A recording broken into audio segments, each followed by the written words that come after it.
പകരത്തിന് പകരം ബാലുക്കരടിക്ക് അന്ന് കുറേ അധികം നല്ല തേൻ കിട്ടി. കിട്ടിയ തേനെല്ലാം ഒരു കുടത്തിലാക്കി തൻ്റെ ഗുഹയിലേക്ക് മടങ്ങുകയായിരുന്നു ബാലുക്കരടി.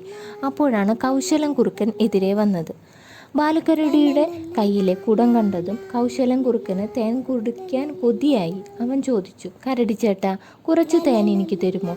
നല്ലവനായ ബാലുക്കരടി ഉടൻ തന്നെ കുറുക്കന് മതിയാവോളം തേൻ കൊടുത്തു. പിന്നീട് വേറൊരു ദിവസവും ഇതുപോലെ ബാലുക്കരടി കൗശലൻ കുറുക്കന് തേൻ കുടിക്കാൻ കൊടുത്തു. മറ്റൊരു ദിവസം ബാലുക്കരടി കൗശലൻ്റെ ഗുഹയുടെ അരികത്തുകൂടി പോകുമ്പോൾ നല്ല ഞണ്ടിറച്ചിയുടെ മണം കിട്ടി. ബാലുക്കരടി കുറുക്കനോട് തനിക്ക് കുറച്ച് ഞണ്ടിറച്ചി തരാമോ എന്ന് ചോദിച്ചു. "അതിന് ഇന്ന് എനിക്ക് ഞണ്ടൊന്നും കിട്ടിയില്ല. ഒരു കാര്യം ചെയ്യൂ, ചേട്ടൻ നാളെ വരൂ." കൗശലൻ ഒരു നുണ പറഞ്ഞ് ബാലുക്കരടിയെ തിരിച്ചയച്ചു. പിറ്റേ ദിവസം പറഞ്ഞതുപോലെ ബാലുക്കരടി ഞണ്ടിറച്ചി കിട്ടുമെന്ന് കരുതി കൗശലൻ്റെ ഗുഹയിലെത്തി.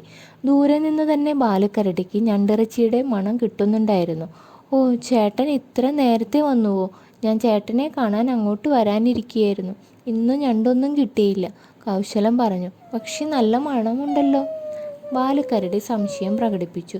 "ഏയ്, അത് കുറേ നാൾ മുമ്പ് കിട്ടിയ ഞണ്ടിൻ്റെ മണമായിരിക്കും," കൗശലൻ മറുപടി പറഞ്ഞു.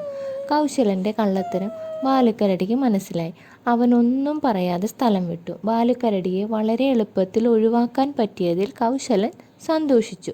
പിറ്റേ ദിവസം കൗശലൻ ബാലുക്കരടിയെ വഴിയിൽ വെച്ച് കണ്ടുമുട്ടി. ബാലുക്കരടിയുടെ കയ്യിൽ തേൻകുടം കണ്ടതും കൗശലന് കൊതിയായി. പതിവ് പോലെ അവൻ ബാലുക്കരടിയോട് തേൻ ചോദിച്ചു. ബാലുക്കരടി ഒരു മടിയും കൂടാതെ തേൻകുടം കൗശലൻ്റെ കയ്യിൽ കൊടുത്തു. കൗശലൻ കുടത്തിൻ്റെ മൂടി തുറന്ന് ആർത്തിയോടെ കുടത്തിനുള്ളിലേക്ക് തലയിട്ടു. അയ്യോ! കൗശലൻ ഉറക്കെ കരഞ്ഞുകൊണ്ട് കുടം താഴെയിട്ട് തിരിഞ്ഞോടി. കുടത്തിലുണ്ടായിരുന്ന കടന്നലുകൾ അവൻ്റെ പിന്നാലെയും. കുറുക്കൻ്റെ ഓട്ടം കണ്ട് ബാലുക്കരടി ഉറക്കെ ചിരിച്ചു. കള്ളൻ കുറുക്കനെ ഒരു പാഠം പഠിപ്പിക്കാനായതിൽ ബാലുക്കരടിക്ക് സന്തോഷമായി.